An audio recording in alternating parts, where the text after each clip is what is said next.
मुगल शासन व्यवस्था। मंत्रि परिषद को विचारत कहा जाता था। बाबर के शासनकाल में वजीर पद काफ़ी महत्वपूर्ण था। सम्राट के बाद शासन के कार्य को संचालित करने का सबसे महत्वपूर्ण अधिकारी वकील था, जिसके कर्तव्यों को अकबर ने दीवान, मीरबख्शी, सद्र, उद्र, सस एवं मीर आमीन में विभाजित कर दीवान, मीरबख्शी, सद्र और मीर समन में विभाजित कर दिया था। औरंगजेब के समय में अरशद खान ने स्वार्थिक 31 वर्षों तक दीवान के पद पर रहे। अरशद खान मीरबख्शी द्वारा सरकत नाम के पत्र पर हस्ताक्षर के बाद ही सेना को हर महीने वेतन मिल पाता था। जब कभी सदर न्याय विभाग के प्रमुख कार्य करता तब उसे काजी कहा जाता था। लगानहीन भूमि मदद ए माश का निरीक्षण सद्र करता था। लगानहीन भूमि मदद ए माश का निरीक्षण सद्र करता था। सम्राट के घरेलू विभाग का प्रधान मीर समा कहलाता था। सूचना और गुप्तचर विभाग का प्रधान दरोगा ए डाक चौकी। शरीयत के प्रतिकूल कार्य करने वालों को रोकना और आम जनता के दुष्चरित्रों को बचाने का कार्य मुहतसिब नामक अधिकारी करता था। शरीयत के प्रतिकूल कार्य को रोकना, आम जनता के दुष्चरित्र बचाने का कार्य मुहतसिब नामक अधिकारी करता था। प्रशासन की दृष्टि से मुगल साम्राज्य का बंटवारा सूबों का सरकार का परगना या महाल का जिला या दस्तूर ग्राम में बटे थे।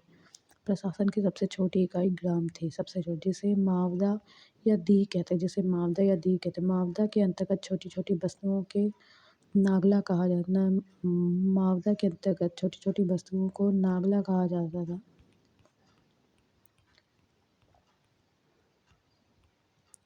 मुगल काल के प्रमुख अधिकारी और कार्य। सूबेदार प्रांतों में शांति स्थापित करना। प्रांतीय कार्यकारिणी का प्रधान, प्रांतों में शांति स्थापित करना। दीवान प्रांतीय राजस्व का प्रधान, सीधे शाही दीवान के प्रति जवाबदेह। सुविधा प्रांतों में शांति स्थापित करना। अच्छा सुबह बख्शी प्रांतीय सैन्य प्रधान। फौजदार जिले का प्रधान फौजी अधिकारी। आमिल या अमल गुजार जिले का प्रमुख राजस्व अधिकारी। कोतवाल नगर प्रधान। सिकदार परगने का प्रमुख अधिकारी। आमिल ग्राम के कृषकों के प्रत्यक्ष संबंध बनाने एवं लगान निर्धारित करना। शाहजहां के शासनकाल में सरकार परगना के मध्य वकला नाम की नई इकाई की स्थापना की गई। शाहजहां के शासनकाल में सरकार और परगना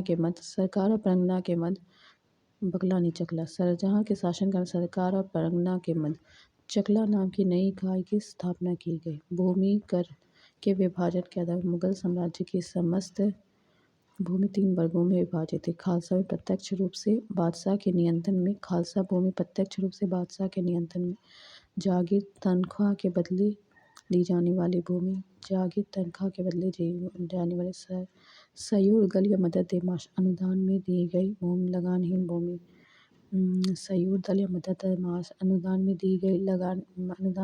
लगानहीन भूमि। इसे मिल्क भी कहा जाता था। शेर शाह द्वारा भू राजस्व हेतु अपनाई गई पद्धति राई का उपयोग अकबर ने भी किया। शेर शाह द्वारा अपनाई गई जाने वाली पद्धति राई का उपयोग अकबर ने भी किया। अकबर के द्वारा करोड़ी नामक अधिकारी की नियुक्ति 1573 में की गई।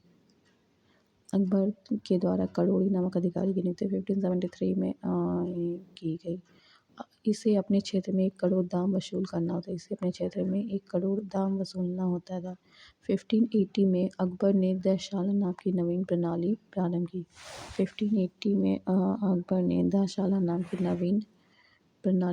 की। इस व्यवस्था को टोडरमल बंदोबस्त भी कहा जाता है। इस व्यवस्था के अंतर्गत भूमि को 4 भागों में विभाजित किया गया।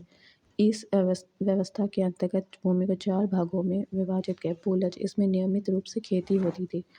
पूलज, इसमें नियमित रूप से खेती, वर्ष में 2 बार फसल प्रति इस भूमि पर 1 या 2 वर्ष के अंतराल पर खेती की जा प्रति इस भूमि पर 1 या 2 वर्ष के अंतराल पर खेती की जाती थी।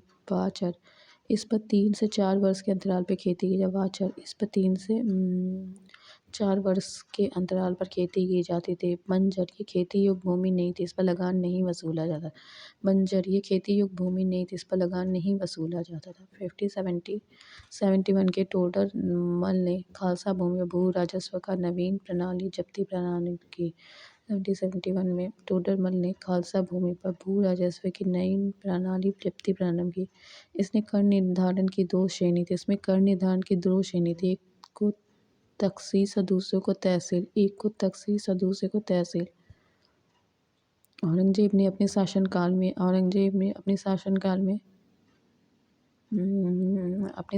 में नक्श प्रणाली को अपनाया। भू राजस्व की राशि को उपज का आधा कर दिया। मुगल काल में कृषक 3 वर्ग में विभाजित थे। खुदकास्ट, ये किसान उसी गांव की भूमि करते जहाँ के वे निवासी। खुदकास्ट। पाही कास्ट, ये दूसरे गांव में जाकर कृषि करते थे। मुजारियन, खुदकास्ट कृषकों से भूमि किराए पर लेकर कृषि कार्य करते थे। मुगल काल में रुपये की स्वाधिक ढलाई औरंगजेब के काल में हुई। आना सिक्के का प्रचलन शाहजहां ने किया। जहांगीर ने अपने समय सिक्कों पर अपनी आकृति बनवाई। साथ ही उस पर अपना नूरजहां का नाम अंकित करवाया। अब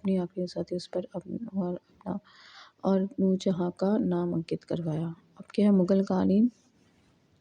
मुगलकालीन लगान वसूल करने की व्यवस्था है। इसमें फसल का कुछ भाग गल्ला बख्शी, इसमें फसल का कुछ भाग ले लिया सरकार द्वारा गल्ला बख्शी, इसमें फसल का कुछ भाग सरकार द्वारा ले लिया। नशक, इसमें बड़ी फसल के आधार पर लगान का अनुमान लगाकर फसल काटने पर उसे ले लिया था। नशक, इसमें बड़ी फसल के आधार पर लगान का अनुमान लगाकर फसल काटने पर उसे ले लिया। यह व्यवस्था बंगाल में थी। जब्ती, इसमें बोई गई फसल के आधार पर लगान का निर्धारण किया जो नकद लिया जाता था। बोई गई फसल के आधार पर लगान का निश्चय किया जाता जो नकद लिया जाता था। सबसे बड़ा सिक्का संसब सोना का था।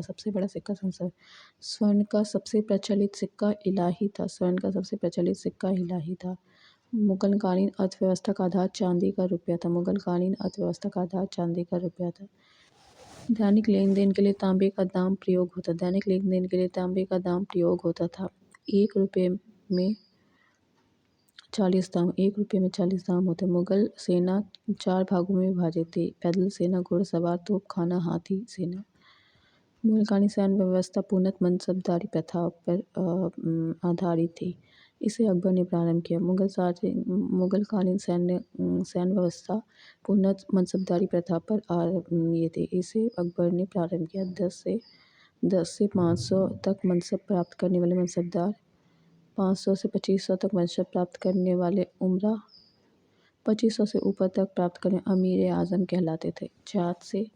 जात से व्यक्ति के वेतन प्रतिष्ठा का मान होता है। सवार पद से घुड़सवार दस्तों की संख्या का ज्ञान होता था। अकबर के शासन में 29 ऐसे मनसबदार थे जो 5000 जात की पदवी रखते थे। औरंगजेब के शासनकाल तक ऐसे मनसबदारों की संख्या 79 हो गई थी। जहांगीर ने सवार पद में 2 से व्यवस्था की। सर्वप्रथम यह पद मोहम्मद खां को दिया गया। Thanks for watching.